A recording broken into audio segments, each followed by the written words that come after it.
बैठिए तेजी से।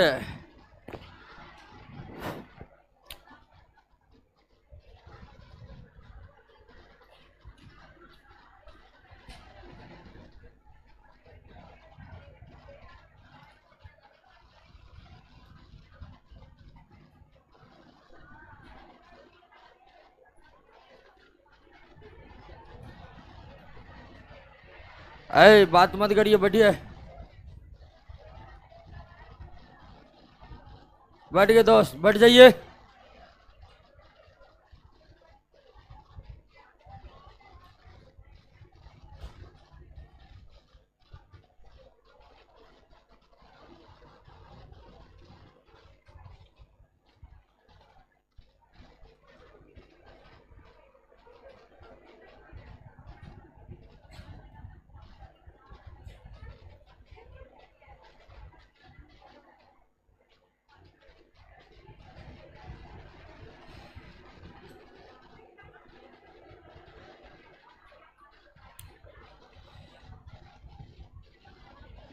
पिछले क्लास में आप सब जिनको जिनको नौकरी करना है कृपया करके मुंह बंद कर लीजिए। तो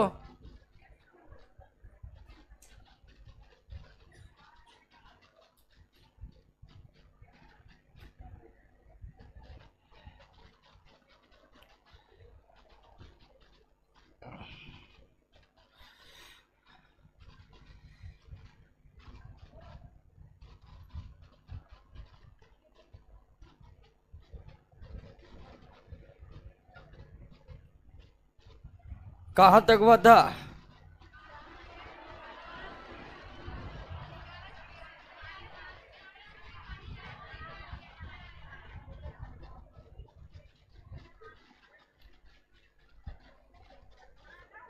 कहा तक हुआ था? बड़ा फाटा होगा, टेरिडो फाइटा।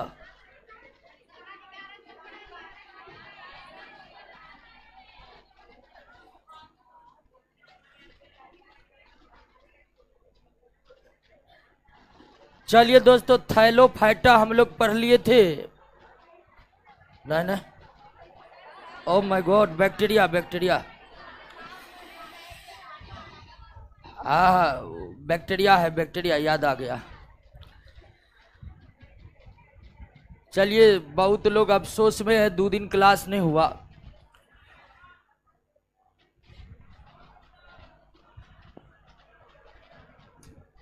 चलिए, क्लास लगातार होगा, क्लास के लिए टेंशन है। जल्दी आइए, बैठिए तेजी से। वो हमारे एक दोस्त का उपनयन संस्कार था, उसी में हिस्सा ले रहे थे।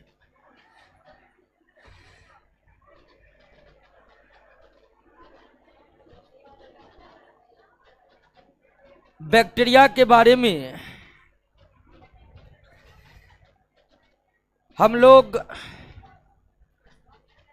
ये समझ चुके हैं कि यह वायरस की तरह नहीं है। बैक्टीरिया सेलुलर माइक्रो ऑर्गेनिज्म है। बैक्टीरिया पृथ्वी का पहला कोशिका से बना सजीव है।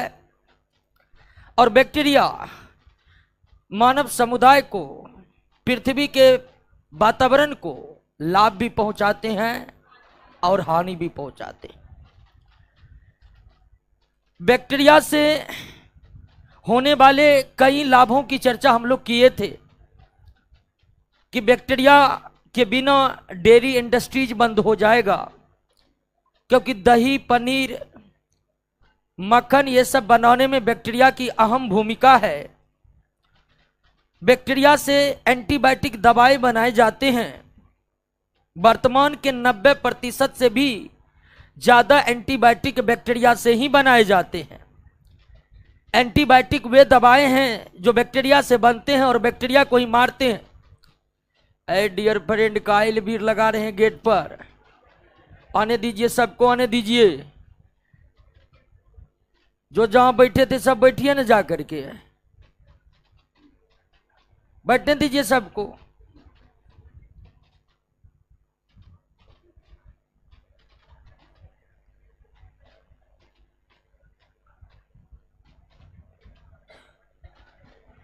तो बैक्टीरिया के कई लाभों की चर्चा किए थे कि बैक्टीरिया का इस्तेमाल डेयरी इंडस्ट्री में किया जाता है।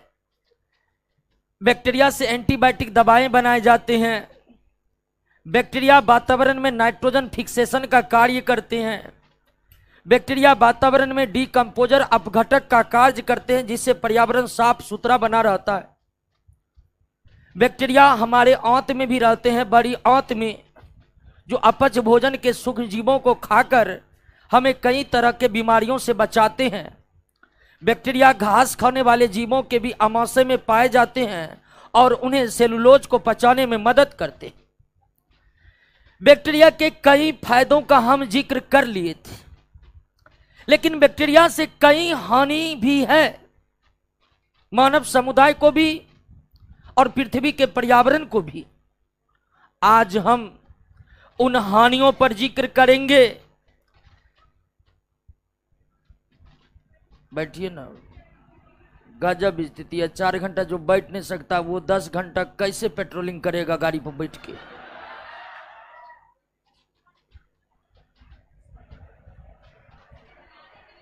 और वो में पुलिस का गाड़ी का स्थिति ठीक ठाक नहीं रहता।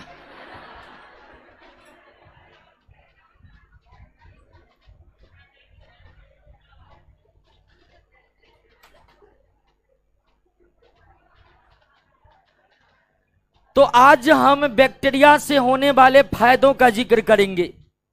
सभी लोग शांत रहिए, गंभीर रहिए, क्योंकि केवल पढ़ने से कुछ होने जाने वाला नहीं है। पढ़कर उन सारे चीजों को याद करना पड़ेगा और उन पर आधारित प्रश्नों को इस तरह से याद करना पड़ेगा कि उसका उत्तर होंठ पर हो। उत्तर आपको जीभ पर भी है तब भी नौकरी नहीं होने वाला है, उत्तर होंठ पर होनी चाहिए, होंठ पर। पहला, बैक्टीरिया के हार्मफुल एक्टिविटीज पर आज हम गौर करने वाले हैं कि बैक्टीरिया से क्या हानियां है मानव समुदाय को। वीडियो प्रॉब्लम है जी, सही चल रहा है ना? कुछ लड़का कह रहा वीडियो में ब्लैक ब्लैक दिख रहा है। अच्छा, बोर्ड ब्लैक है दोस्तों, अब इस पे वाइट दिखा रहा होगा। तो आज हम बैक्टीरिया के हार्मफुल एक्टिविटीज पर चर्चा करने वाले हैं। हार्मफुल एक्टिविटीज, सबसे पहला कि आप ये जानते हैं कि हमें बासी भोजन नहीं करनी चाहिए, क्योंकि बासी भोजन स्वास्थ्य के दृष्टिकोण से अच्छे नहीं होते हैं। उनको अगर आप खा लें तो फूड पॉइजनिंग की समस्या उत्पन्न हो जाती है। तो बासी भोजन या लंबे समय तक जो भोजन रखा हुआ है वो कुछ समय बाद खाने के लिए उपयुक्त नहीं रहते हैं, क्योंकि वे हार्मफुल हो जाते हैं। ऐसे भोजन को करने से शरीर फूड पॉइजनिंग की समस्या से ग्रसित हो जाते हैं, उसके बाद लगातार उल्टियां होने लगते हैं। तो वो जो हमारे भोजन खराब होते हैं, भोजन जो हार्मफुल बन जाते हैं, उसका कारण क्या है? उसका कारण है बैक्टीरिया। बैक्टीरिया हमारे भोजन को क्या बनाता है? विषाक्त बनाता है। बैक्टीरिया हमारे भोजन को विषाक्त बनाता है, यानी कि हार्मफुल बनाता है। बैक्टीरिया के ही एक्टिविटी के कारण भोजन खाने के लिए उपयुक्त नहीं रह जाते हैं। बासी भोजन को जो खाकर आप फूड पॉइजनिंग से ग्रसित होते हैं, उसका कारण क्या है? बैक्टीरिया। भोजन को विषाक्त बनाने वाला सूक्ष्म जीव कौन है? बैक्टीरिया। और यहां पर हमें उन बैक्टीरिया का नाम जानना होगा जो बैक्टीरिया भोजन को विषाक्त बनाने का कार्य करते हैं, टॉक्सिक बनाने का कार्य करते हैं। तो वो 2 बैक्टीरिया आपको याद रखना पड़ेगा। एक है स्ट्रेप्टोकोकस, स्ट्रेप्टोकोकस, और कोले एस्ट्रीडियम। कोले ये बैक्टीरिया के नाम है। स्ट्रेप्टोकोकस, इसके नाम में कोकस लगा हुआ देख रहे हैं ना, मतलब यह बैक्टीरिया का आकार कैसा है, गोल है। स्ट्रेप्टोकोकस, स्ट्रेप्टोकोकस, कोलेस्ट्रीडियम ऐसे बैक्टीरिया हैं जो भोजन को क्या बनाते हैं, विषाक्त बनाते हैं। लंबे समय तक रखा भोजन खाने के लिए उपयुक्त नहीं रह जाते हैं। किस सूक्ष्म जीव के गतिविधियों के कारण बैक्टीरिया लंबे समय तक रखे भोजन, अब ये नहीं कि फ्रिज में रखा हुआ है वो तो खराब नहीं होता है, फ्रिज में निम्न तापमान होते हैं और निम्न तापमान पर बैक्टीरिया अपनी संख्या को बढ़ा नहीं पाते हैं, इसलिए फ्रिज में लंबे समय तक भोजन सुरक्षित बना रहता है। लेकिन बाहर में लंबे समय तक जो भोजन रखा रहता है वो भोजन खाने के लिए उपयुक्त नहीं होते हैं और उस खाना को खराब करता है बैक्टीरिया। और दो प्रमुख बैक्टीरिया है जो केवल भोजन को पॉइजनस बनाने का काम करते हैं, विषाक्त बनाने का काम करते हैं।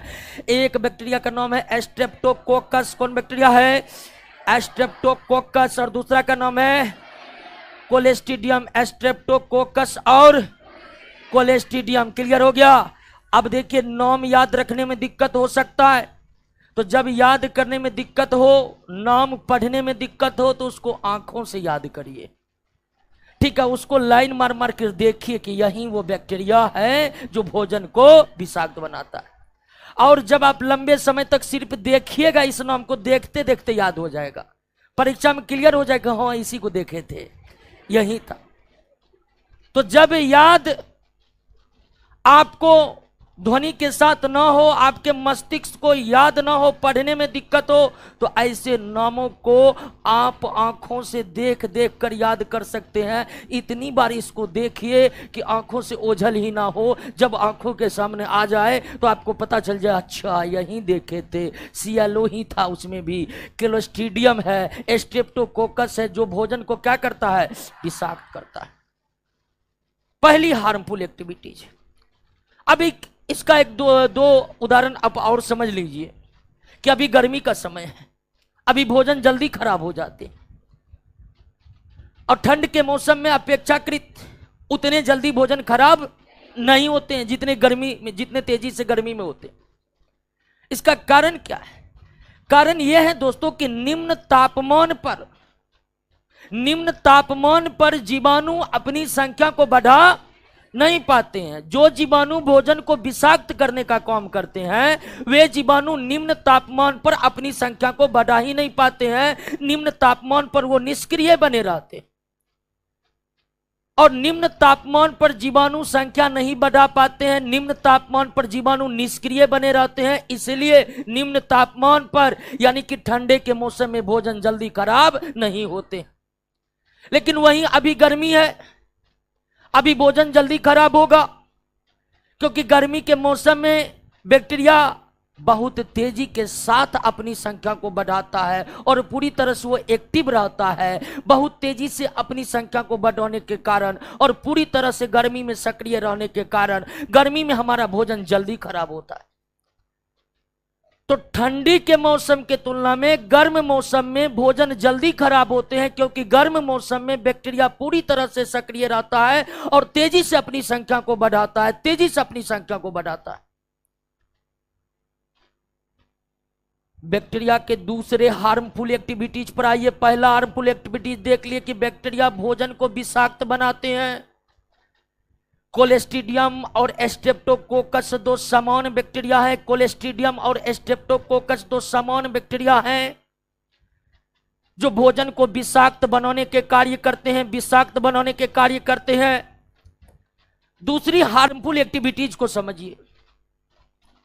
आपने नाइट्रोजन फिक्सेशन समझ लिए थे।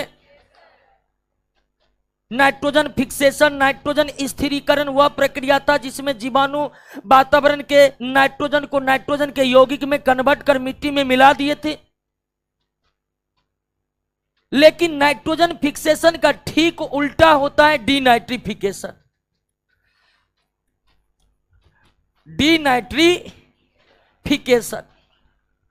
हिंदी में से कहते हैं विनाइट्रीकरण।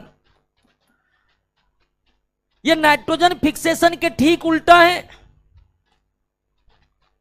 यानी प्रकृति में कुछ ऐसे बैक्टीरिया हैं जो मिट्टी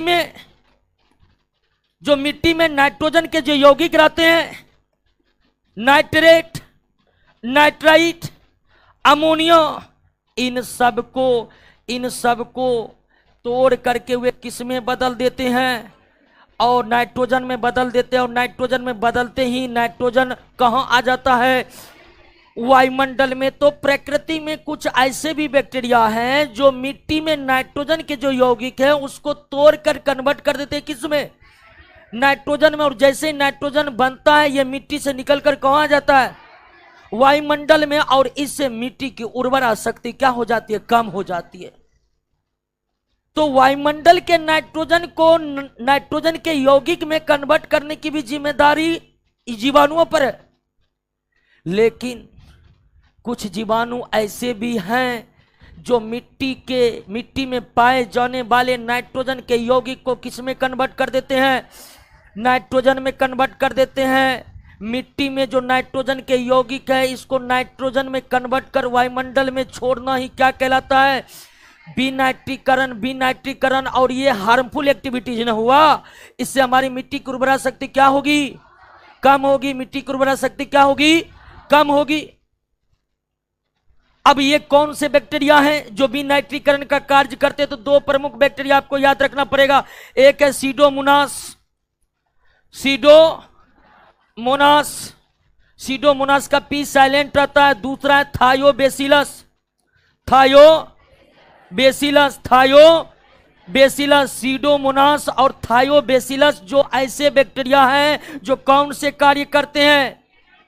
विनाइट्रीकरण का कार्य करते हैं। विनाइट्रीकरण के फलस्वरूप मिट्टी की उर्वरा शक्ति घट जाती है, क्योंकि मिट्टी के जो नाइट्रोजन के यौगिक है वे नाइट्रोजन में टूटकर वायुमंडल में आ जाते हैं, जिससे मिट्टी में नाइट्रोजन की कमी हो जाती है। तो बैक्टीरिया हमारे भोजन को विषाक्त बनाते हैं। बैक्टीरिया वातावरण में डीनाइट्रिफिकेशन का कार्य करते हैं, और डीनाइट्रिफिकेशन का कार्य करने वाले बैक्टीरिया को विनाइट्रीकारी बैक्टीरिया कहा जाता है। क्या कहा जाता है? विनाइट्रीकारी बैक्टीरिया। सीडोमोनास विनाइट्रीकारी बैक्टीरिया है, थायोबेसिलस विनाइट्रीकारी बैक्टीरिया है।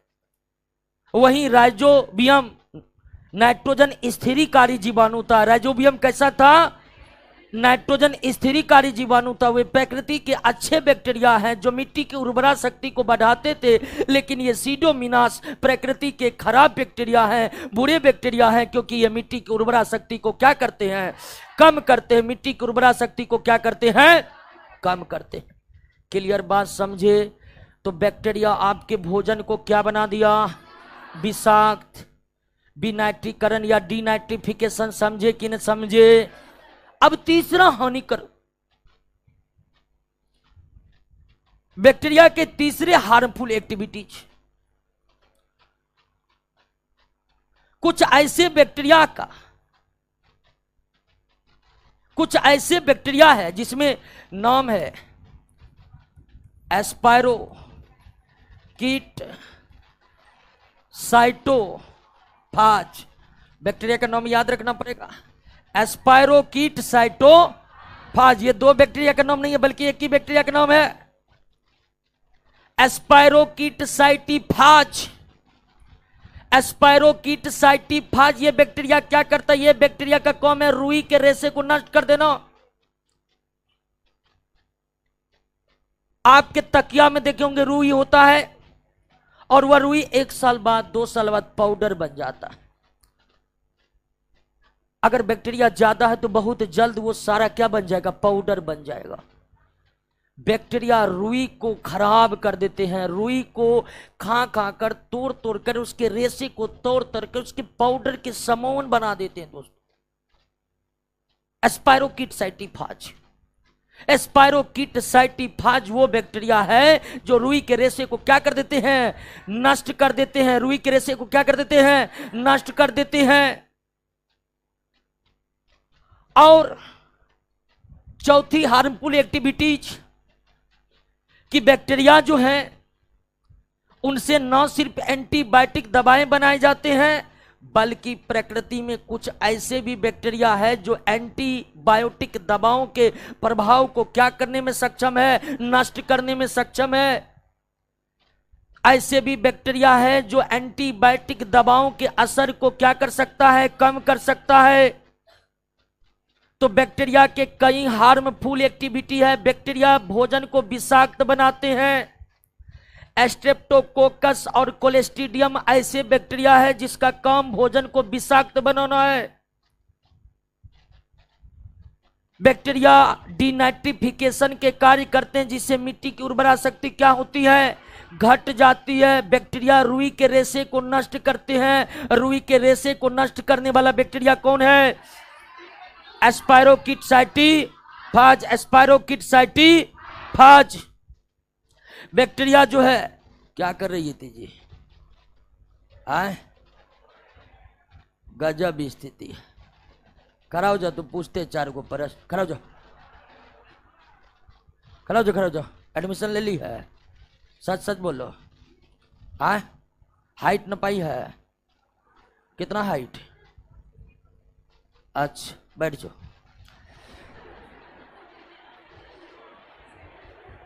पढ़ने वाली तो आइए, नहीं तो क्या पूछेंगे, ठीक है। स्पायरोकिटसाइटिफाज।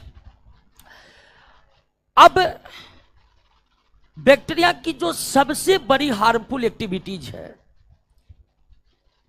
सबसे बड़ी हार्मफुल एक्टिविटीज कि बैक्टीरिया पौधे में भी रोग फैलाते हैं, अब बैक्टीरिया जंतु में भी रोग फैलाते हैं। बैक्टीरिया पौधे में भी रोग फैलाते हैं और बैक्टीरिया जंतु में भी रोग फैलाते हैं। लेकिन यहां पर भी इस बात को याद रखना कि जो बैक्टीरिया पौधे में रोग फैलाते हैं वो बैक्टीरिया केवल पौधे में ही रोग फैला सकते हैं। जंतु उसके संपर्क में आएगा तो जंतु में वो रोग फैलाने लगेगा, ऐसा बिल्कुल भी नहीं है। अब बैक्टीरिया जंतु मानव के शरीर में भी रोगों को फैलाते हैं, और मानव के शरीर में जो रोगों को फैलाते हैं, मानव के शरीर में जो रोगों को फैलाते हैं वे केवल मानव के शरीर या अन्य जंतु में ही रोग फैलाने के लिए उत्तरदायी हो सकते हैं, पौधे में नहीं। बैक्टीरिया पौधे में भी रोगों को फैलाते हैं और बैक्टीरिया जंतु में भी रोगों को फैलाते हैं। बैक्टीरिया के कारण पौधे में कौन कौन से रोग होते हैं एक बार पढ़िए आप।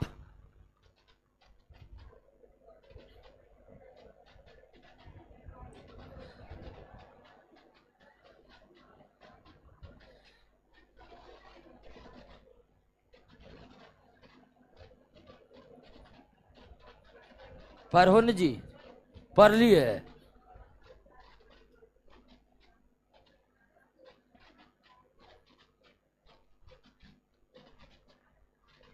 देख लिए। उन सब रोगों को क्या करना है, याद करना है, केवल रोगों को याद करना है। नींबू में कैंकर रोग किसके कारण होता है, बैक्टीरिया के कारण। सेब और नाशपाती में अग्नि निर्जा रोग किसके कारण होता है, बैक्टीरिया के कारण होता है। गन्ने में लाल धारी रोग किसके कारण होता है, बैक्टीरिया के कारण होता है। चावल में अंगमारी रोग बैक्टीरिया के कारण होता है। गेहूं का टुंडू रोग बैक्टीरिया के कारण होता है।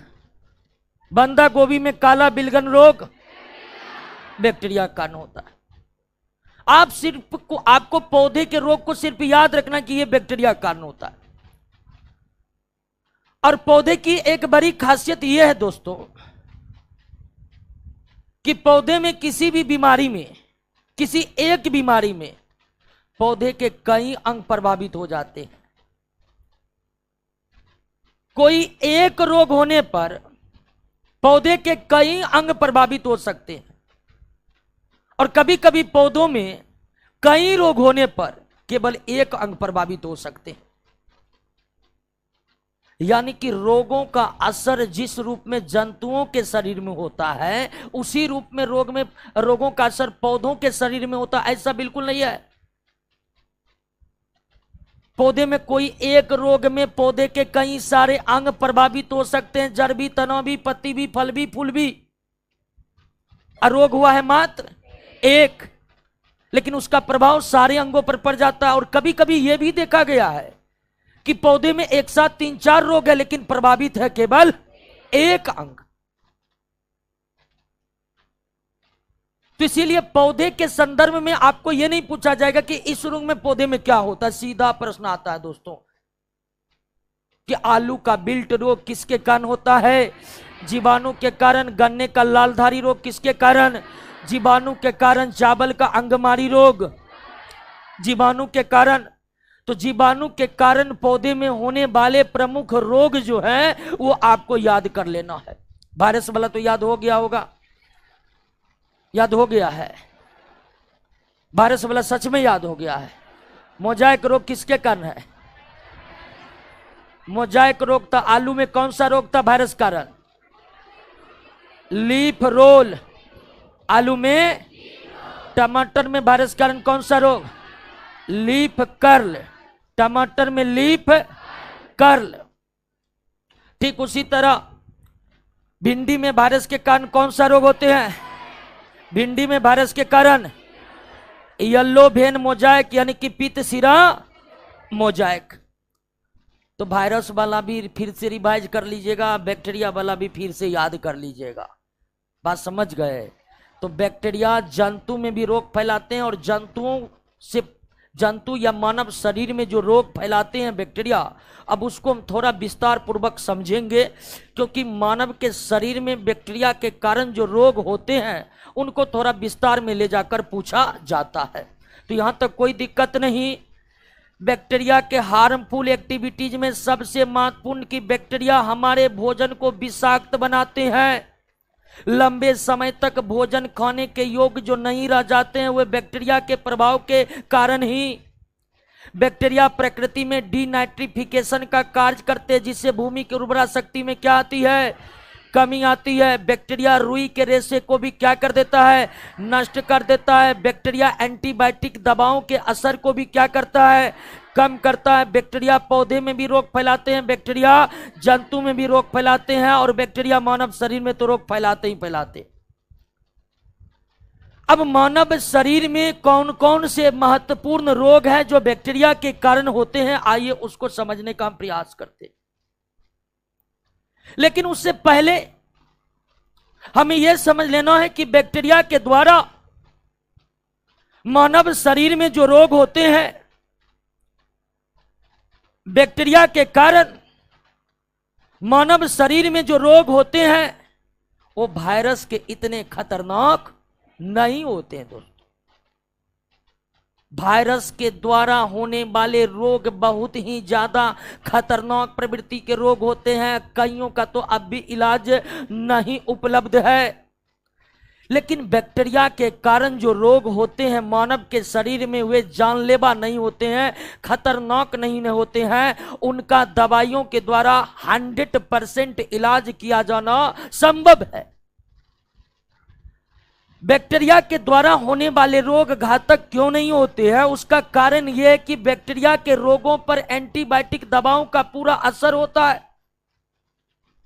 बैक्टीरिया के द्वारा मानव शरीर में जो रोग होते हैं उस रोग पर एंटीबायोटिक दवाओं का पूरा असर होता है, और एंटीबायोटिक दवाओं का पूरा असर होने के कारण ही बैक्टीरिया के रोगों का पूर्ण निदान संभव है। वर्तमान समय में बैक्टीरिया के द्वारा होने वाले रोग तब ही खतरनाक होता है जब बीमारी हो जाए और उसका इलाज ही ना करवाया जाए, तब तो मरेगा ही आदमी। लेकिन 100 समय डॉक्टर के पास आप पहुंच गए तो डॉक्टर उचित एंटीबायोटिक दवाओं के जरिए बैक्टीरिया वाले रोगों का पूर्ण इलाज करने में सक्षम होता है। वर्तमान समय में बैक्टीरिया के द्वारा जो भी रोग होते हैं सबका इलाज संभव है, 100% इलाज संभव है। बैक्टीरिया के द्वारा फैलाए जाने वाले रोगों को जड़ से समाप्त किया जा सकता है, क्योंकि बैक्टीरिया के द्वारा होने वाले रोगों पर एंटीबायोटिक दवाओं का पूरा असर होता है। जिस तरह वायरस के रोग पर दवाई नहीं टीका प्रभावी होते हैं, उसी तरह जीवाणुओं के द्वारा होने वाले रोग पर टीका नहीं बल्कि एंटीबायोटिक दवाएं प्रभावी होती। वायरस के द्वारा होने वाले रोग पर एंटीबायोटिक दवाओं का कोई असर, लेकिन टीकों के माध्यम से उन रोगों से पूरी तरह से हम छुटकारा पा सकते हैं। वर्तमान समय में हम जो पोलियो से बचते हैं, रेबीज से बचते हैं, किसके द्वारा? टीकों के द्वारा। टीका का असर वायरस के द्वारा होने वाले रोगों पर बहुत ज्यादा होता है। लेकिन वहीं अगर हम बात करें जीवाणु के द्वारा होने वाले रोगों पर टीके उतने असरदार नहीं होते हैं। जीवाणु के द्वारा होने वाले रोग से संबंध में जो भी टीका बनाए गए हैं वो भी टीका 60 से 70% ही सुरक्षित है। लेकिन बैक्टीरिया के द्वारा होने वाले रोगों पर, बैक्टीरिया के द्वारा होने वाले रोगों पर एंटीबायोटिक दवाओं का पूरा असर होता है, इसलिए इसका पूर्ण इलाज संभव है। इसलिए ये घातक नहीं होते हैं। घातक केवल एक संदर्भ में होगा कि जब उसका इलाज ही ना कराया जाए। तो आइए दोस्तों, अब समझने का कोशिश करते हैं कि बैक्टीरिया के द्वारा मानव शरीर में कौन कौन से रोग होते हैं। और सबसे महत्वपूर्ण रोग है ट्यूबरकुलोसिस। ट्यूबरकुलोसिस, इसे टीबी भी कहते हैं और इसे क्षय रोग भी कहते हैं, इसे यक्ष्मा भी कहते हैं, इसे तपेदिक भी कहते हैं, इसे श्वेत प्लेग भी कहते हैं। हिंदी में कई नामों से इसे जाना जाता है, लेकिन अंग्रेजी में केवल एक नाम है, ट्यूबरकुलोसिस। ट्यूबरकुलोसिस जिसके हिंदी में कई नाम है, क्षय रोग, यक्ष्मा, तपेदिक, श्वेत प्लेग। प्लेग एक अलग बीमारी है, लेकिन ट्यूबरकुलोसिस को श्वेत प्लेग भी कहते हैं और शॉर्ट में इसको क्या कहते हैं? टीबी कहते हैं। शॉर्ट में इसे क्या कहते हैं? टीबी कहते हैं। भारत में सबसे ज्यादा होने वाला रोग कौन है? टीबी, सबसे ज्यादा। अगर भारतीय लोगों को कोई बीमारी सबसे ज्यादा होती है तो वो कौन सा रोग है? टीबी है। टीबी बीमारियों से जितने लोग मरते हैं भारत में हर वर्ष, उसमें सर्वाधिक संख्या किस रोग से मरने में है? टीबी। प्रत्येक वर्ष भारत में 10 लाख लोग मरते हैं किस बीमारी से? टीबी से। प्रत्येक वर्ष 10 लाख, कोई छोटा मोटा आंकड़ा नहीं है। अब आपको ये अचंभित करता होगा कि दवाई उपलब्ध है, बैक्टीरिया वाला रोग है, फिर भी इतने लोग मर रहे हैं।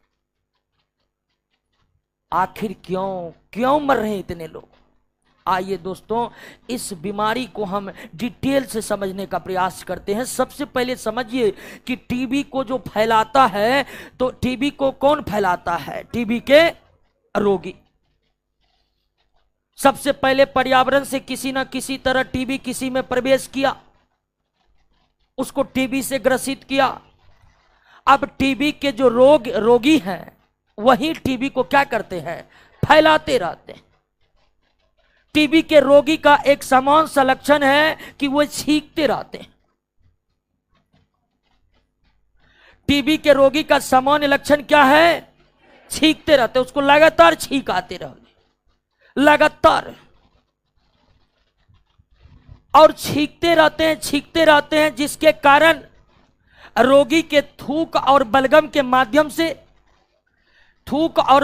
माध्यम से माइकोबैक्टीरियम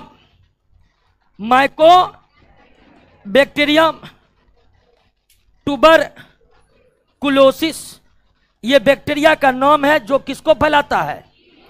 टीबी को फैलाता है।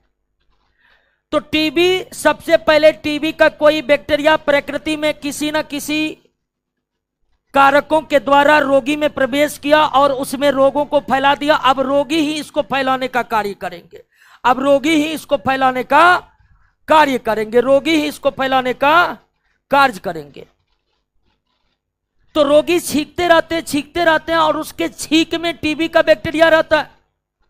रोगी के छींक के साथ जो थूक और बलगम निकलते हैं उसी में टीबी के बैक्टीरिया रहते हैं, माइकोबैक्टीरियम ट्यूबरकुलोसिस, और ये सीधे आ जाते हैं कहां? वायु में। कहां जाते हैं? और वायु के माध्यम से ही यह रोग फैलता है। आपको पहले ही बताया कि जो रोग सूक्ष्म जीवों के कारण होते हैं वे संक्रामक होते हैं। जो रोग सूक्ष्म जीवों के कारण होते हैं वे क्या होते हैं? संक्रामक होते हैं, एक व्यक्ति से दूसरे व्यक्ति में फैलते हैं। तो यह टीबी रोग जो फैलता है स्वस्थ व्यक्ति में किसके माध्यम से? वायु के माध्यम से। तो वायु के माध्यम से यह बैक्टीरिया प्रवेश करेगा। अब स्वस्थ व्यक्ति के शरीर में किसमें प्रवेश करेगा? स्वस्थ व्यक्ति के शरीर में। और स्वस्थ व्यक्ति के शरीर में अगर वायु के द्वारा यह फैल रहा है तो निश्चित ही किस अंग को सबसे पहले प्रभावित करेगा? फेफड़ा को। यानी कहां प्रवेश कर गया? फेफड़ा में। जैसे ही टीबी का बैक्टीरिया माइकोबैक्टीरियम ट्यूबरकुलोसिस एक स्वस्थ व्यक्ति के फेफड़े में वायु के माध्यम से पहुंचते हैं तो उसके बाद यह बैक्टीरिया आराम से रहेगा। कहां? पता भी नहीं चलेगा आपको, आराम से रहेगा। और 3 महीने तक केवल अपनी संख्या को बढ़ाएगा। 3 महीनों तक केवल संख्या को बढ़ाता है, कोई विशेष लक्षण को शरीर में उत्पन्न होने नहीं देता। लेकिन 3 महीनों तक एक लक्षण के माध्यम से हम टीबी को पकड़ सकते हैं। यानी कि टीबी का एक लक्षण है और वो सबसे प्रधान लक्षण है, वो है 3 महीने तक लगातार हल्की खांसी और रात को हल्का बुखार। अगर किसी व्यक्ति को 3 महीने तक लगातार हल्की हल्की खांसी हो रही है, लगातार छूट नहीं रहा है, हल्की हल्की खांसी एकदम हल्की हल्की, और रात में हल्का बुखार आ रहा है, तो निश्चित ही यह किस बीमारी के लक्षण है? टीबी के लक्षण है। 3 महीने तक लगातार हल्की छींक, रात में हल्की बुखार, किस बीमारी के लक्षण है? लेकिन इस लक्षण को आदमी समझ नहीं पाता है। वो समझता है ये सब छींक आम है, आजकल नहीं दिखता कितना धूल है, धूल गया अंदर इसलिए छींक आ रहा है। आदमी उसको नेग्लेक्ट कर देता है। रात में हल्का बुखार आता है तो वही जो है कोई दवाई ले लिया, पैरासीटामोल खा लिया, उससे भी सोचता है कि हो वैसे हुआ है। और ये मेन लक्षण है किसके? टीबी के। 3 महीने तक हल्की खांसी और रात को हल्का बुखार। बस समझ गए? अब 3 महीने तक हल्की खांसी हल्का बुखार होने के बाद 3 महीने के बाद पूरा असर छोड़ता है यह बैक्टीरिया, जब 3 महीने में ये काफी ज्यादा मात्रा में अपनी संख्या को बढ़ा देता। उसके बाद क्या होगा? उसके बाद फेफड़ा खराब हो जाएगा, खांसी जो धीरे धीरे हो रहा है वो बढ़ जाएगा, रात में जो बुखार हल्का हो रहा है वो बढ़ जाएगा, शरीर का वजन घटने लगेगा, थकावट जल्दी आने लगेगी। इन तमाम तरह के लक्षण आ जाते हैं किसमें? टीबी में। और फिर भी अगर हम डॉक्टर से नहीं दिखा रहे हैं तो ये फेफड़ा से चलकर यह बैक्टीरिया कहां पहुंचते हैं? हड्डी में। जब यह बैक्टीरिया हड्डी को प्रभावित कर देता है तब इससे बचना थोड़ा मुश्किल हो जाता है। लेकिन फिर भी यहां पर आकर इलाज नहीं हुआ तो ये बैक्टीरिया कहां तक पहुंचते हैं? मस्तिष्क में। अब इसका कोई इलाज संभव नहीं है। अब एक ही रास्ता है, क्या? मृत्यु।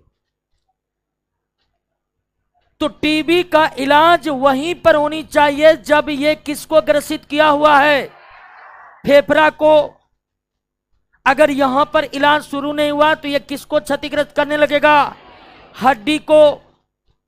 यहां पर भी इलाज नहीं है तो ये बैक्टीरिया कहां पहुंच जाते हैं? मस्तिष्क, और उसके बाद हो जाती है रोगी की मृत्यु। लेकिन आपको पहले ही बताए कि बैक्टीरिया के कारण जो रोग होते हैं उनका संपूर्ण इलाज संभव है, क्योंकि इस पर एंटीबायोटिक दवाओं का पूरा असर होता है। तो टीबी के रोग में क्या है दोस्तों कि टीबी का भी यानी टीबी के इलाज का भी संपूर्ण उपचार वर्तमान में उपलब्ध है और सरकारी अस्पताल में तो फ्री में उपलब्ध है। लेकिन फिर भी हर साल 10 लाख लोग टीबी के बीमारी से क्यों मरते हैं, इसका कारण को समझिए। सबसे पहले जब फेफड़ा को प्रभावित कर देते हैं और 3 महीने के बाद तेज खांसी और तेज बुखार आता है, धीरे धीरे शरीर का वजन घटने लगता है, तो लोग डॉक्टर के पास जाते हैं। डॉक्टर उसका चेकअप करता है, क्या हुआ जी, तो ऐसे ऐसे ये सब हुआ। अच्छा, तुमको टीबी हो गया। सबसे पहले तो रोगी उसको वैल्यूएशन देगा, टीबी कैसे हो गया सर, हल्का बुखार है, टीबी हो जाएगा। तो पहले रोगी जो है डॉक्टर को शक के निगाह से देख लेगा, टीबी कैसे हो जाएगा, इतना खाते पीते हैं टीबी हो जाएगा। टीबी हो गया उसको। अब डॉक्टर क्या कहा कि आपको टीबी हो गया है, फिलहाल हम दवाई लिख रहे हैं, कितने दिन का, 21 दिन का दवाई लिख रहे हैं। उसके बाद हम आपसे मिलिए, हमसे 21 दिन का दवाई लिख दिया। अब 21 दिन तक जैसे वो दवा एंटीबायोटिक, जैसे वो 21 दिन तक लगातार एंटीबायोटिक का सेवन करता है तो फेफड़े में जो ये बैक्टीरिया रहते हैं ये निष्क्रिय पड़ने लगते हैं। धीरे धीरे धीरे धीरे इसका जो प्रभाव है फेफड़ा में, जो टीबी के बैक्टीरिया है वो जो शरीर पर प्रभाव छोड़ते हैं, उसमें क्या आने लगती है, कमी होने लगती है और शरीर धीरे धीरे स्वस्थ होने लगता है।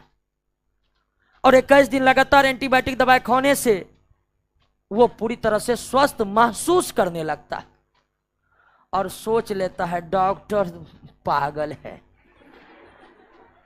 या सोच लेगा कि डॉक्टर को नॉलेज का कमी है। ठीक हो गए हैं कैसे दिन में, डॉक्टर कह रहा था फिर मिलिए, काहे मिलेंगे हम जी, ठीक हो गए।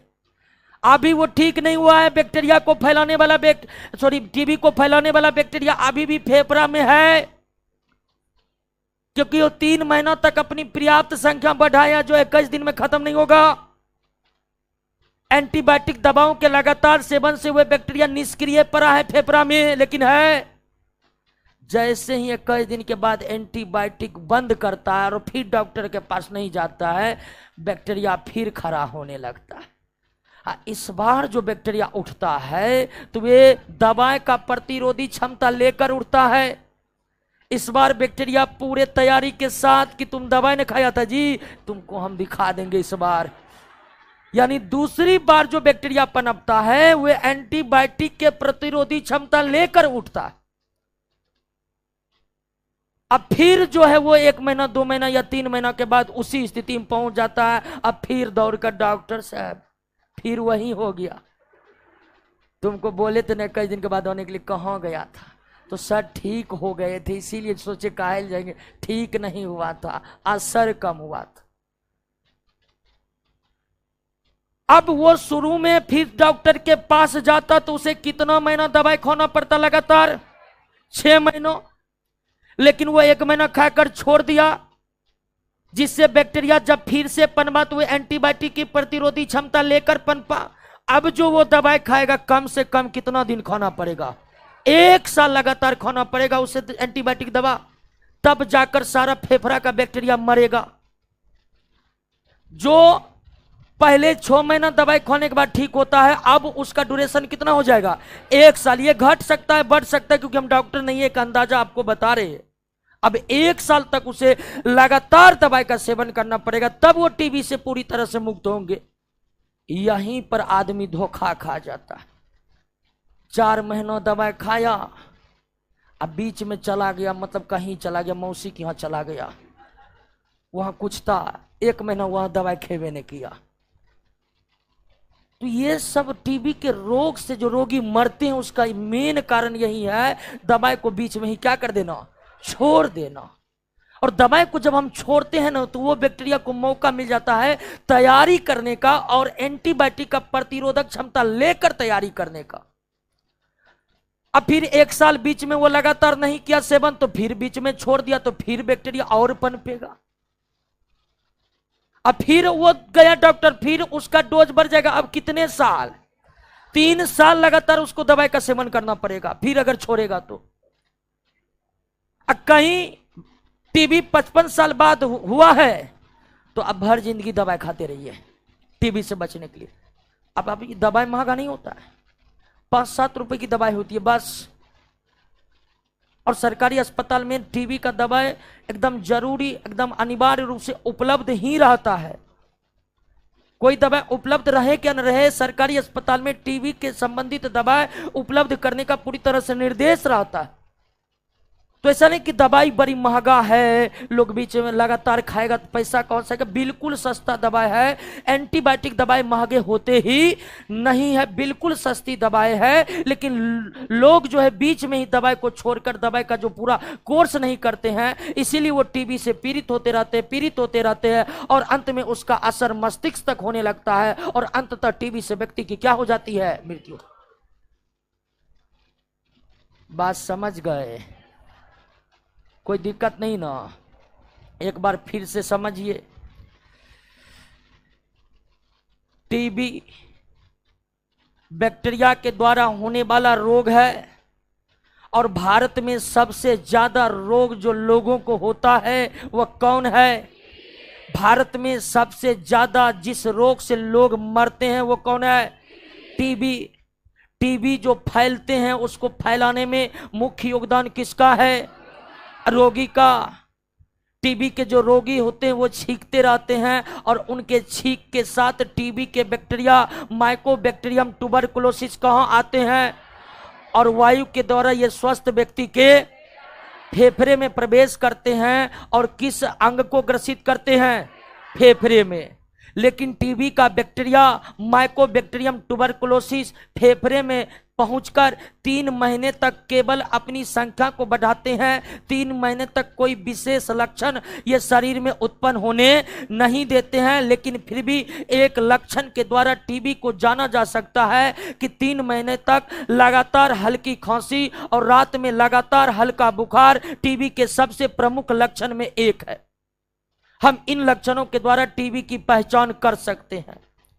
अगर 3 महीना हो गया तब तो ये पूरी तरह से बैक्टीरिया अपनी संख्या को बढ़ाकर ढेर सारे लक्षण उत्पन्न कर देते हैं। जैसे जो खांसी धीमी हो रही थी अब तेज हो जाएगा, जो बुखार रात में हल्की थी अब तेज हो जाएगा, वजन तेजी से घटने लगेगा, शरीर उजला पड़ने लगेगा, थकावट जल्दी आने लगेगी। ये टीबी के सामान्य लक्षण है, लेकिन इसका सफल और सस्ता इलाज उपलब्ध है क्योंकि इस पर एंटीबायोटिक दवाओं का पूरा असर होगा। लेकिन इसमें दिक्कत क्या है कि इस रोग का पूरी तरह से निदान करने के लिए एंटीबायोटिक दवाओं का इस्तेमाल लंबे समय तक लगातार करना पड़ता है। कम से कम कितना? 6 महीना तक। अगर रोगी बीच में ही दवाई को छोड़ देता है तो टीबी के बैक्टीरिया फिर से शरीर में पनप जाता है और जब बैक्टीरिया फिर से शरीर में पनपता है तो एंटीबायोटिक का प्रतिरोधी क्षमता लेकर पनपता है और फिर उसे रोकना बड़ी मुश्किल हो जाता है। तो टीबी के सफलतम और सस्ता इलाज उपलब्ध होने के कारण भी सबसे ज्यादा लोग इसी बीमारी से मरते हैं। उसका एकमात्र कारण है दवाई का पूरा कोर्स नहीं करना, बीच में ही दवाई को छोड़ देना। समझ गए? क्लियर? तो टीबी किस सूक्ष्म जीव के कारण होते हैं? बैक्टीरिया। बैक्टीरिया और किस बैक्टीरिया के कारण? माइकोबैक्टीरियम। टीबी किसके माध्यम से फैलता है? वायु के माध्यम से फैलता है। टीबी किस अंग को प्रभावित करता है? फेफड़ा को प्रभावित करता है।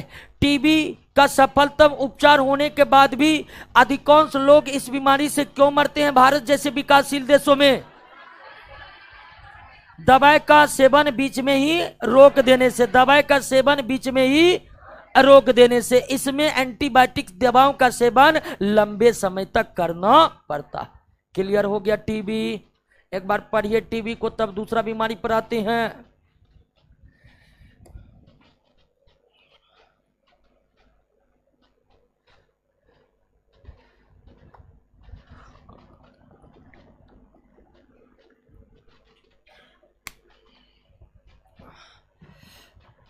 रजत कुमार वीडियो रुक रहा है दोस्तों, यहां से कोई दिक्कत नहीं है। ढेर सारे लोग जुड़े हुए हैं, पूरे भारत से लोग जुड़े हुए हैं इस क्लास में। जिनका भी क्लास थोड़ा बहुत दिक्कत है,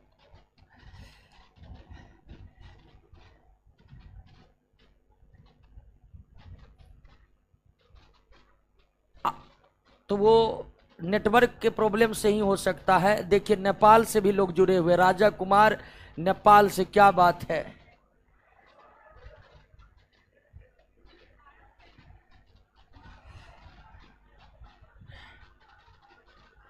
अब देखिए एक क्वेश्चन आ रहा है कि टीबी संक्रामक रोग है।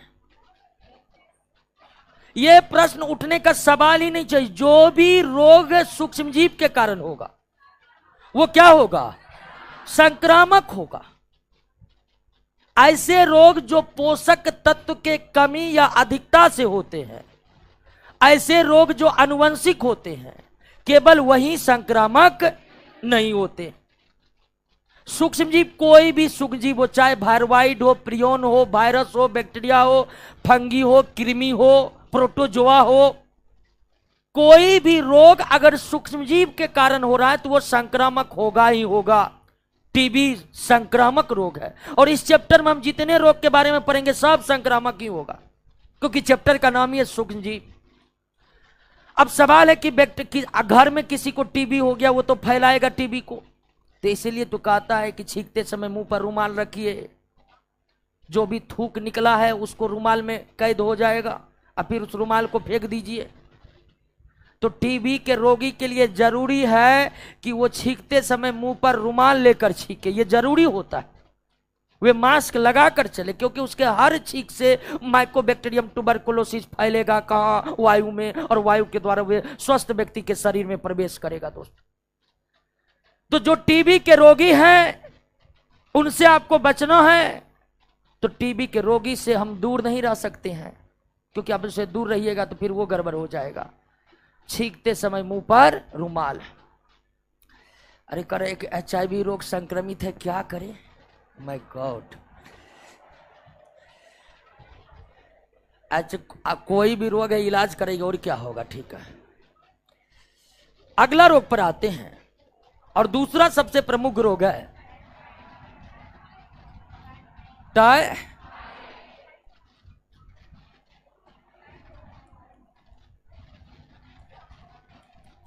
टाइफाइड।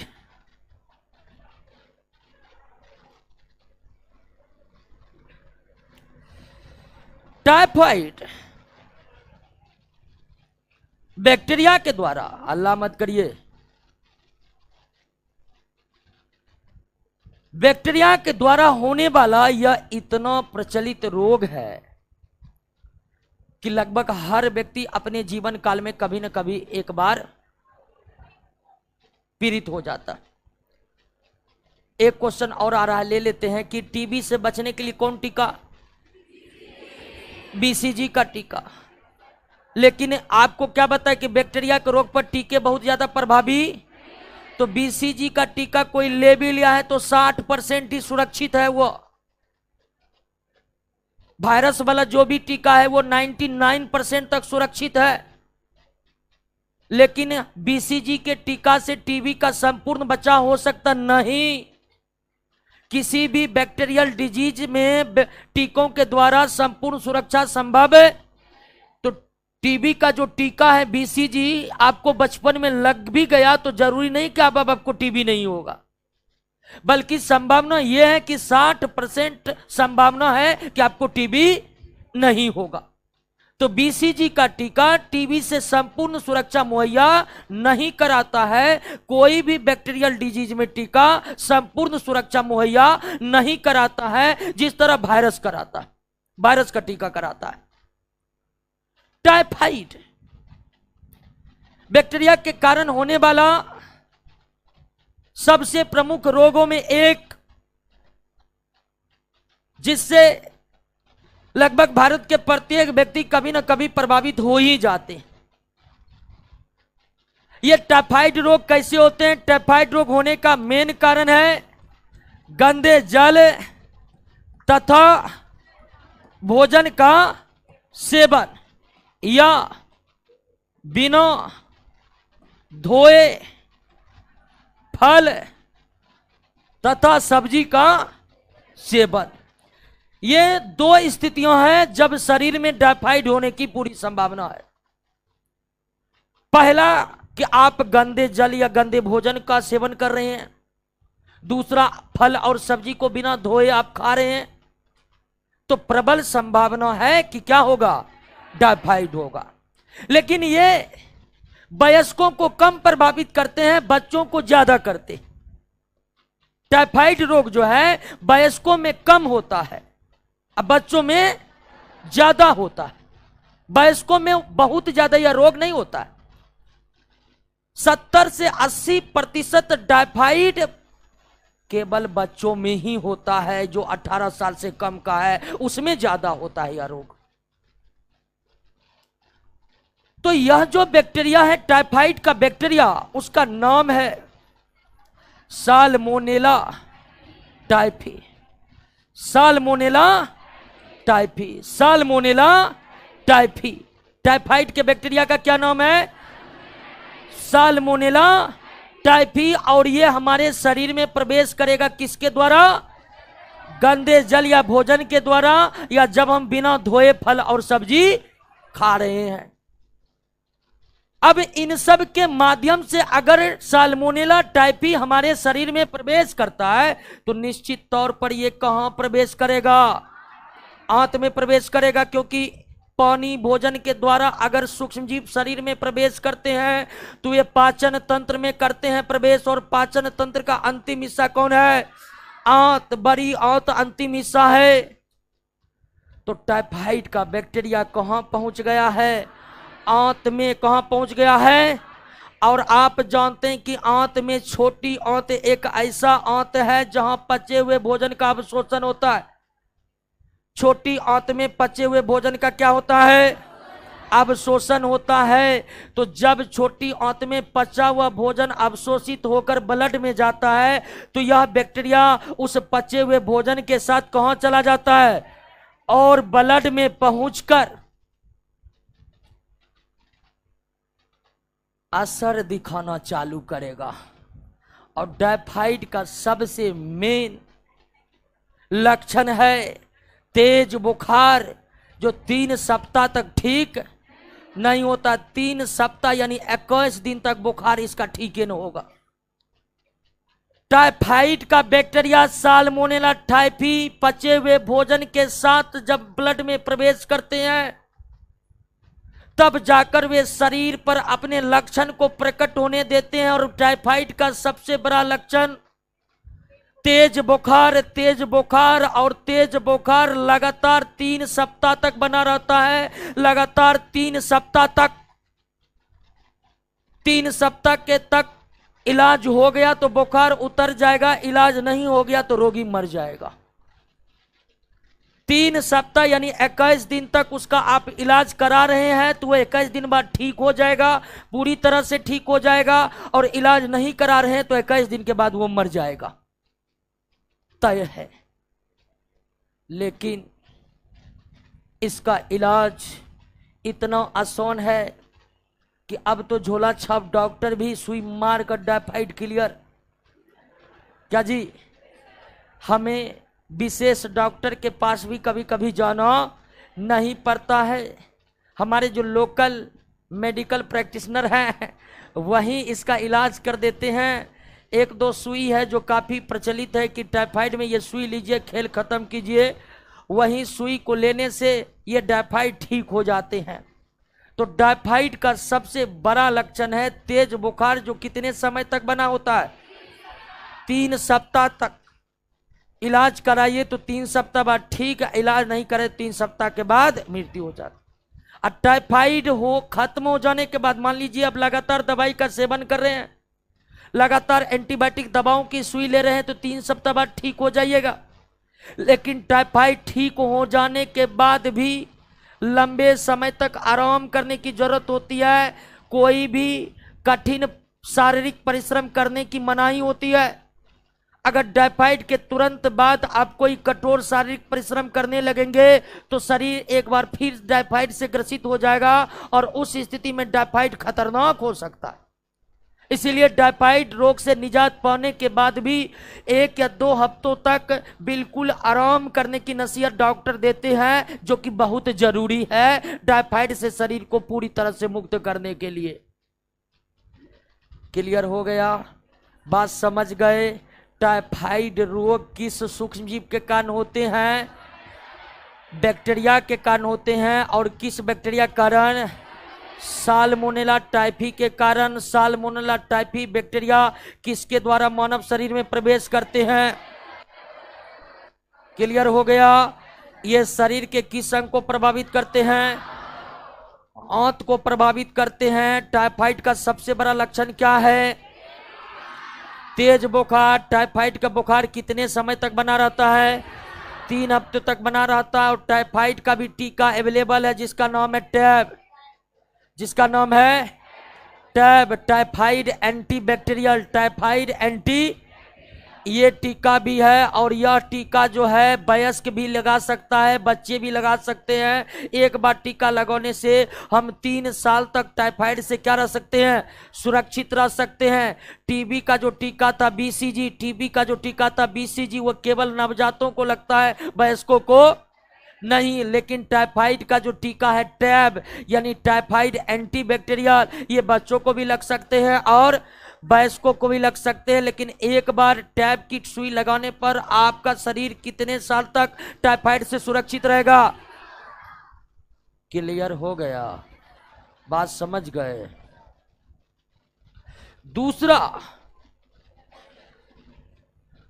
दूसरा है निमोनिया।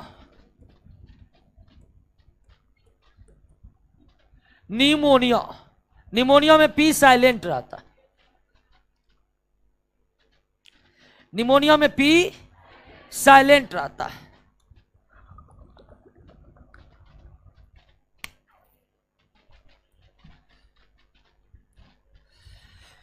निमोनिया बैक्टीरिया के कारण होने वाला बीमारी है। और इस रोग से भी ज्यादातर बच्चे प्रभावित होते हैं।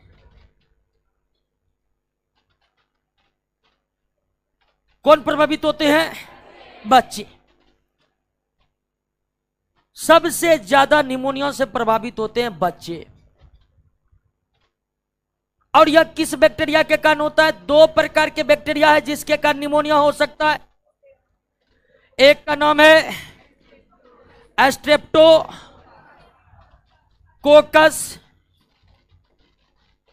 निमोनी, और दूसरा का नाम है होमो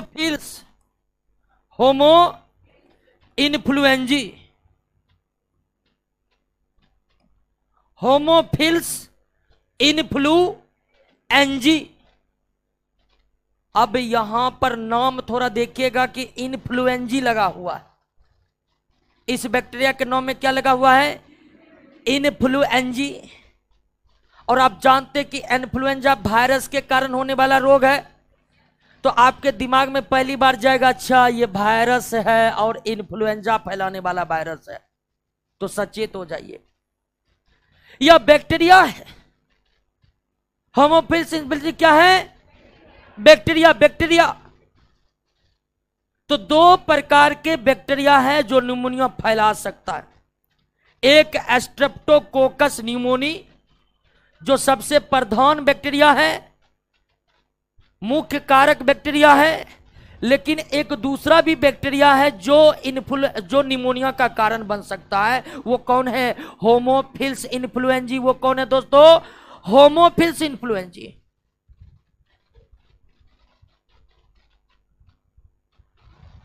अब यह बैक्टीरिया कैसे प्रवेश करता है मानव के शरीर में? तो इसको भी फैलाने में किसका योगदान है? रोगी का।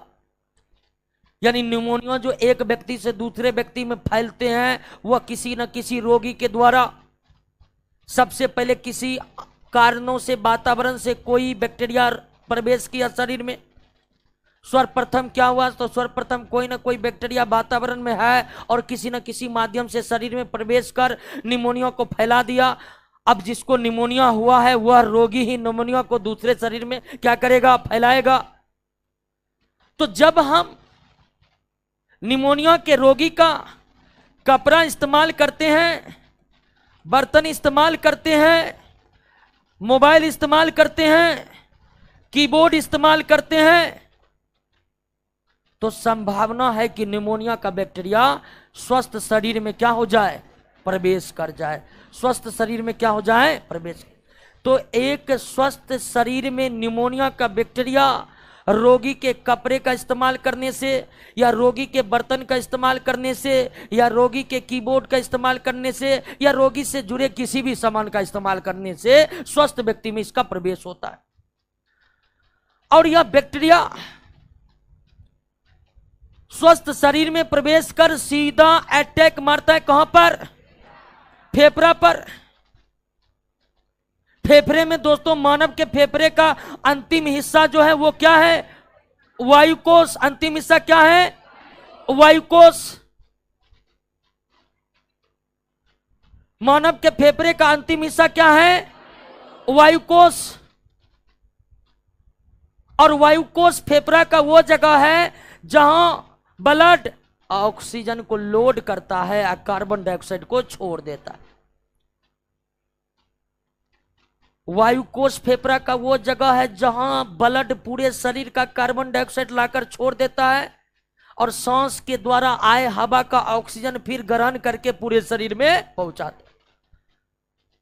और वायुकोश में ब्लड का गैस आदान प्रदान आसानी से हो सके, इसके लिए इस वायुकोश में क्या भरे रहते हैं, क्या भरे रहते हैं, तरल पदार्थ भरे रहते हैं।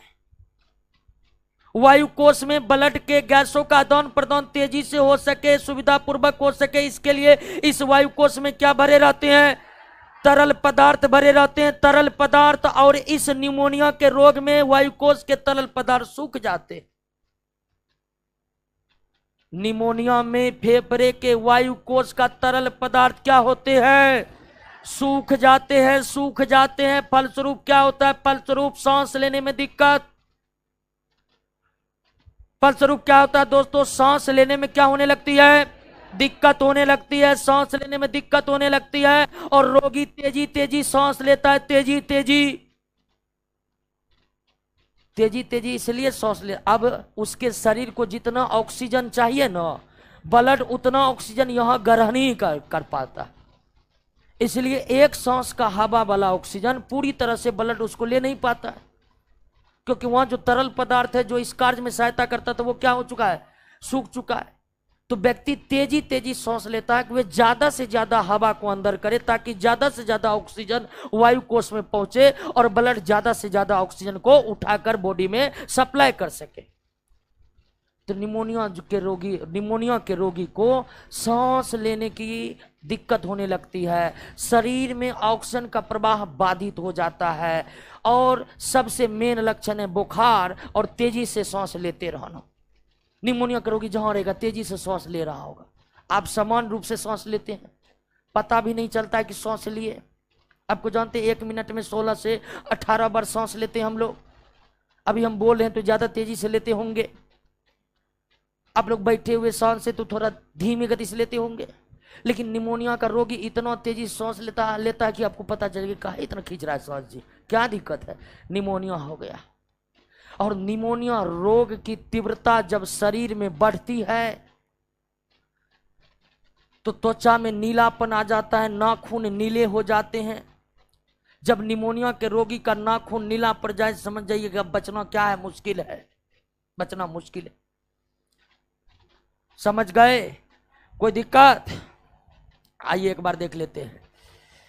निमोनिया जिसके नाम में पी साइलेंट रहता है, ये 2 प्रकार के बैक्टीरिया से होता है दोस्तों। जो सबसे प्रमुख बैक्टीरिया वो स्ट्रेप्टोकोकस निमोनी, लेकिन एक और बैक्टीरिया है होमोफिल्स इन्फ्लुएंजी, जिसके कारण क्या होता है, और यह निमोनिया वयस्कों में कम, बच्चों में ज्यादा होता है। टाइफाइड भी वयस्कों में कम, बच्चों में ज्यादा होता है। निमोनिया जो फैलते हैं वो किसके माध्यम से फैलते हैं, रोगी के माध्यम से फैलते हैं। और इसमें कौन से अंग खराब होते हैं, फेफड़ा में निमोनिया में फेफड़ा में क्या हो जाता है, फेफड़ा के जो तरल पदार्थ होते हैं, फेफड़े के वायुकोश में जो तरल पदार्थ होते हैं वो क्या होते हैं, सूख जाते हैं, फलस्वरूप वायु कोश में शरीर का रक्त पर्याप्त ऑक्सीजन ग्रहण नहीं कर पाता है और शरीर को ठीक तरह से ऑक्सीजन पहुंचा नहीं पाता है और रोगी को जो है तेजी तेजी से सांस लेता है। तेजी तेजी से सांस लेना और बुखार निमोनिया का मेन लक्षण है। अगर इसकी तीव्रता बढ़ती है त्वचा पीले पड़ने लगते हैं, सॉरी नीले पड़ने लगते हैं और नाखून भी नीले पड़ने लगते हैं। Any problem? एक बार निमोनिया पढ़िए तब अगला रोग क्या है?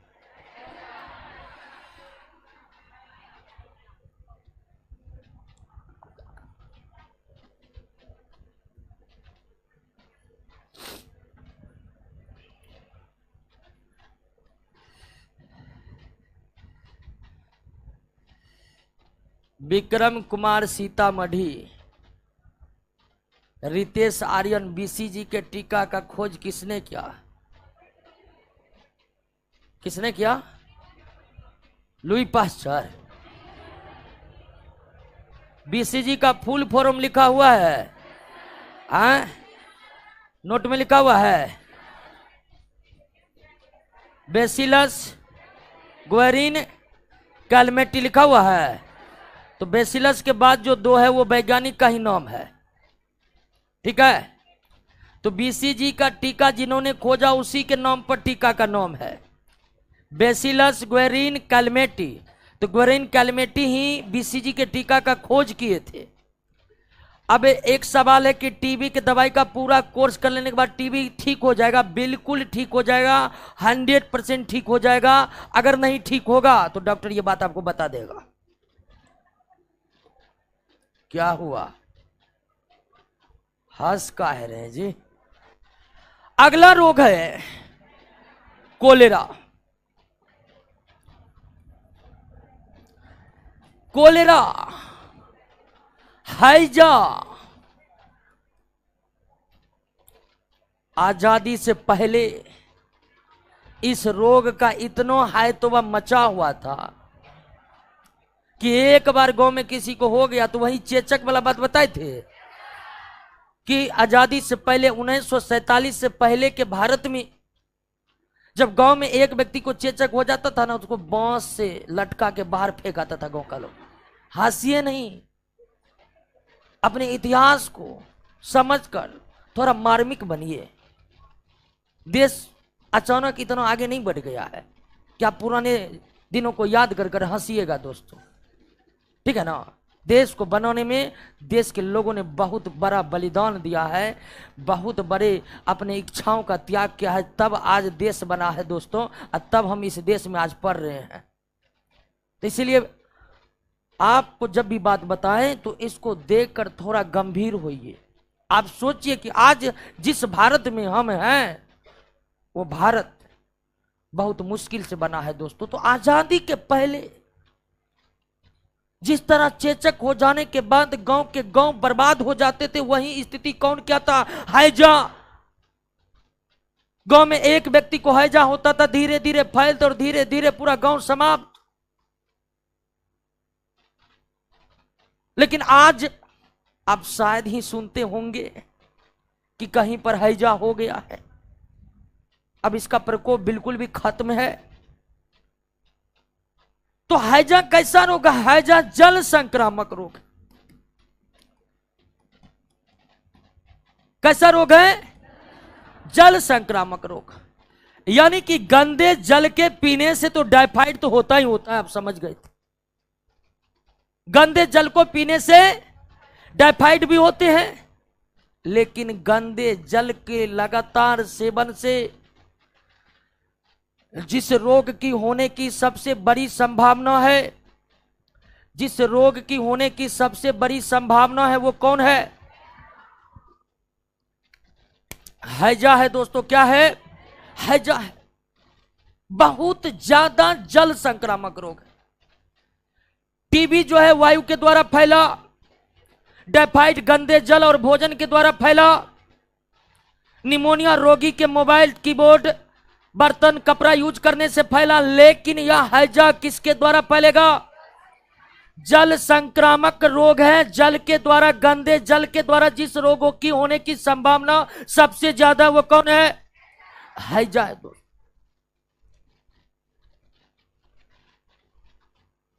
और अगर यह जल संक्रामक है तो हैजा का जो बैक्टीरिया है जिसका नाम है वाइब्रियो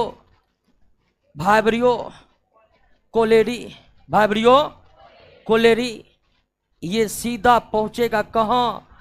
आंत में, और आंत को क्षतिग्रस्त कर देता है। आंत को क्या कर देता है?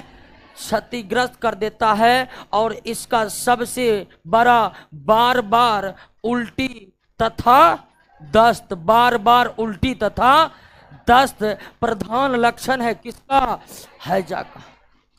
बाथरूम से निकले और पुनः बाथरूम में गए, ये वाली स्थिति हो जाती है किसमें? हैजा में दोस्तों। बाथरूम से निकलकर घर में चप्पल खोलकर घुस ही रहे थे कि फिर चप्पल पहनकर सीधे बाथरूम चले गए। ऐसी स्थितियां पैदा होती है किसमें? हैजा में। बार बार उल्टी तथा दस्त हैजा के प्रमुख लक्षण है। और बार बार उल्टियां तथा दस्त होने से, बार बार उल्टियां तथा दस्त होने से शरीर में जल की कमी हो जाती है। और जब शरीर में जल की कमी हो जाती है तो जल की कमी शरीर सेकेंड भी बर्दाश्त नहीं कर सकता। और रोगी के शरीर में जल के कमी होने से रोगी की तुरंत मृत्यु हो जाती है। ध्यान रखिएगा दोस्तों कि हमारा शरीर ब्लड के कमी को झेल सकता है, लेकिन जल के कमी को, अगर सेकेंड के 1000वें हिस्से में भी जल की कमी शरीर में हो जाए तो हमारा शरीर तुरंत मृत हो जाएगा। इसका कारण भी जान लीजिए कि शरीर के अंदर जितने भी जैविक क्रियाएं होती है शरीर को जिंदा रखने के लिए, चाहे शरीर के भीतर पाचन का कार्य हो, चाहे शरीर के भीतर श्वसन का कार्य हो, शरीर के भीतर उत्सर्जन का कार्य हो, या शरीर के भीतर जनन का कार्य हो, हर कार्य करने के लिए जल की आवश्यकता है। हर रिएक्शन शरीर के भीतर जलीय माध्यम में ही होते हैं। और जब शरीर में जल की अचानक कमी होती है तो एक साथ पाचन रुक जाता है, श्वसन रुक जाता है, उत्सर्जन रुक जाता है, और इतने चीज रुकने के बाद शरीर जिंदा बना रहेगा जी? मर जाता। जल के कमी शरीर बर्दाश्त नहीं करता और जल की कमी हो जाती है बार बार उल्टियां और दस्त से, और लोग मर जाते हैं हैजा से। लेकिन डरने की दिक्कत नहीं है, क्योंकि अब जल चढ़ाने वाले गांव में ही मौजूद है। किया अब तो आदमी खुद समझ लेता है, अरे 3-4 बार दस्त हो गया है, थोड़ा फोन करो उसको, 1 बोतल पानी चढ़वा लेते हैं, है कि नहीं है? अब गांव गांव में पानी चढ़वाने की सुविधा है तो निश्चित तौर पर हैजा से मृत्यु ना के बराबर ही होते हैं। गांव में जो है दवाई या मेडिकल प्रैक्टिशनर कहिए, लोग तो उन्हें झोला छाप कहते हैं, लेकिन हम नहीं कहते हैं दोस्तों। हमको बड़ी गड़बड़ लगता है, क्योंकि गांव के मेडिकल आधार को वही लोग बनाए हुए हैं, ठीक है ना? नहीं तो आज इलाज इतना महंगा है, इतना महंगा है कि हर आम आदमी कहता है कि डॉक्टर लूट रहा है। वास्तव में डॉक्टर लूटते नहीं है, इलाज ही महंगा है जिसको भारत के नागरिक अफोर्ड नहीं कर पाते हैं। लेकिन उस स्थिति में हमारे गांव के जो मेडिकल प्रैक्टिशनर है, जिसको सरकार झोला छाप डॉक्टर कहती है, तुरंत पानी चढ़ा देगा और हैजा पर ब्रेक लगा देगा। क्लियर? अब बाद में डॉक्टर के पास जाइए, आराम से जो है डॉक्टर हल्का फल्का दवाई देगा, कुछ एंटीबायोटिक देंगे, तुरंत हम हैजा से ठीक हो जाएंगे। अब हैजा से शायद ही आप किसी को पीड़ित देखे होंगे, शायद ही, कारण गंदे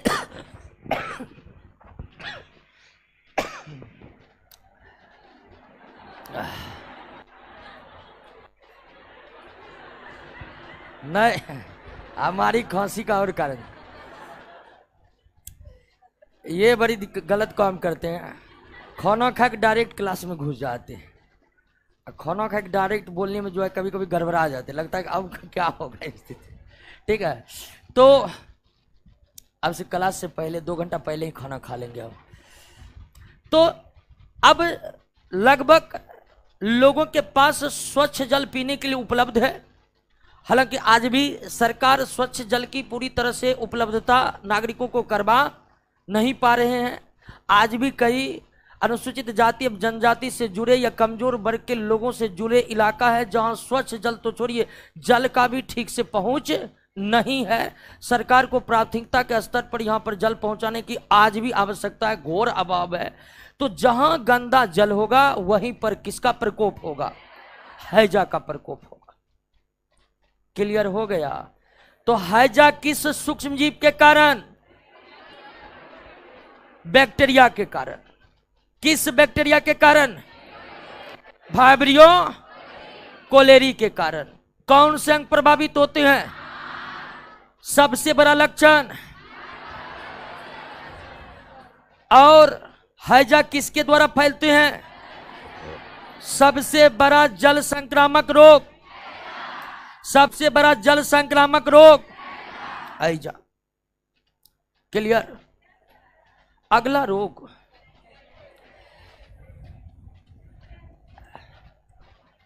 एंथ्रेक्स। एंथ्रेक्स जो स्थितियां रेबीज की थी, रेबीज पढ़े थे ना, वो वायरस के कारण हो रहा था। लेकिन रेबीज का जो वायरस था वो डायरेक्ट मानव के शरीर में प्रवेश नहीं कर रहा था। सेम टू सेम वही स्थिति है किस रोग में? एंथ्रेक्स रोग में। एंथ्रेक्स जिस बैक्टीरिया के कारण होता है वो उसका नाम है बेसिलस एंथ्रेसिस। Bacillus anthracis. अब इसके नाम में क्या लगा हुआ है? बेसिलस। नाम में बेसिलस लगे होने के कारण आप क्या अंदाजा लगाए होंगे कि इस बैक्टीरिया की आकृति क्षार के समान होगी। तो एंथ्रेक्स बेसिलस एंथ्रेसिस के कारण होता है। एंथ्रेक्स बैक्टीरिया बेसिलस एंथ्रेसिस के कारण होता है। और यह बैक्टीरिया सबसे पहले पर्यावरण से निकलकर प्रवेश करते हैं पालतू जानवर में। किसमें प्रवेश करते हैं? पालतू जानवर में, जैसे गाय हो गया, भैंस हो गया, इन सब में प्रवेश करते हैं। सबसे पहले एंथ्रेक्स के बैक्टीरिया पर्यावरण से किन्हीं भी माध्यमों के द्वारा किसके शरीर में प्रवेश करते हैं? पालतू जानवर में प्रवेश करते हैं। और सबसे पहले एंथ्रेक्स को फैलाता है किसमें? पालतू जानवर है। एंथ्रेक्स रोग में त्वचा भी खराब हो जाते हैं और पाचन तंत्र से संबंधित अंग भी क्षतिग्रस्त होने लगते हैं। यानी एक साथ ये पाचन तंत्र, श्वसन तंत्र और त्वचा को प्रभावित करता है। कौन? एंथ्रेक्स। तो जब एक बार पालतू जानवर में यह बैक्टीरिया किसी न किसी माध्यम से प्रवेश कर एंथ्रेक्स फैला देता है तो भाई जानवर है पालतू, उसका तो सेवा करेगा ही नहीं उसका मालिक। उसके बाद यह किस में आ जाता है? मानव में आ जाता है और मानव को भी फैला देता है। लेकिन यह रोग आप दुर्लभ हो गया है। अब शायद ही अपने जीवन में सुने होंगे कि किसी को एंथ्रेक्स हो गया। तो यह रोग अब लगभग निदान की स्थिति में, पूरी तरह से जड़ से खत्म होने की स्थिति में है।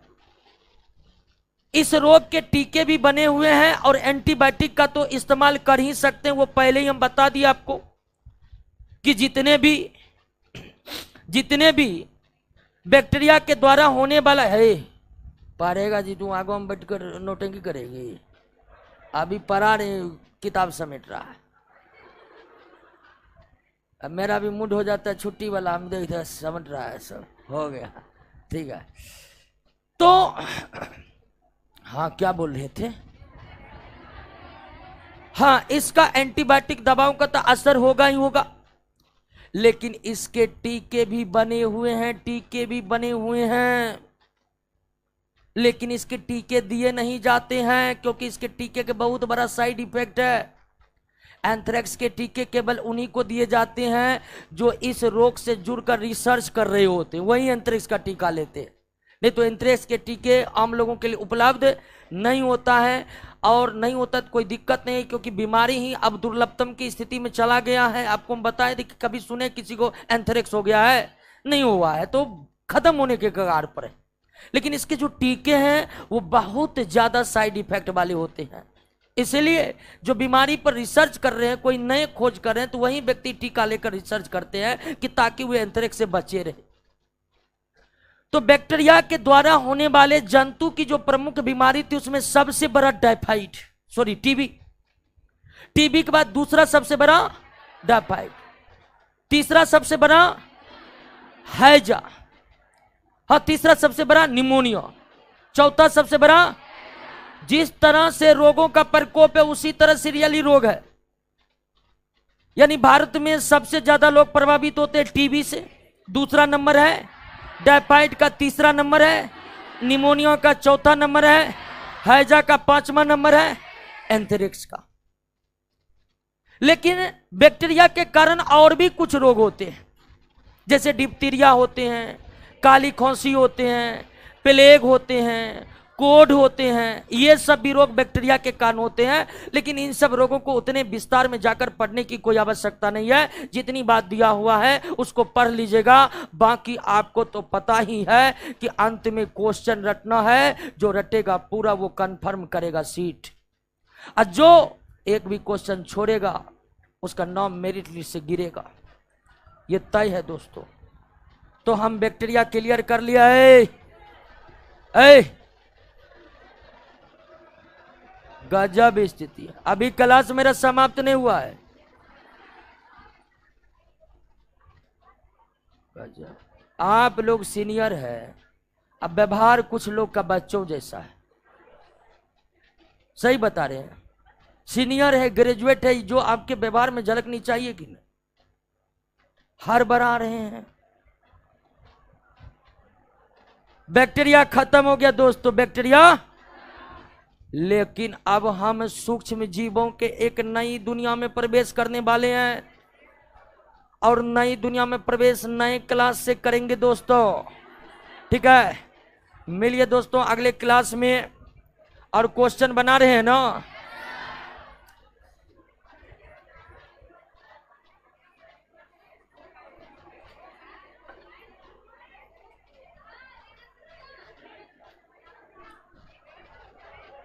अरे जगह बहुत है, काहे हड़बड़ा रहे हैं। ठीक है, निकलने दीजिए सभी ऑनलाइन वाले दोस्तों को।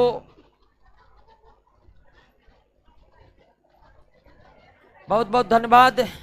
मिलते हैं कल के क्लास में, जहां हम बैक्टीरिया से आगे जो अलग प्रकार के सूक्ष्मजीव है उन पर चर्चा करेंगे। मिलते हैं दोस्तों कल के क्लास में। क्लास ऑफ कीजिए।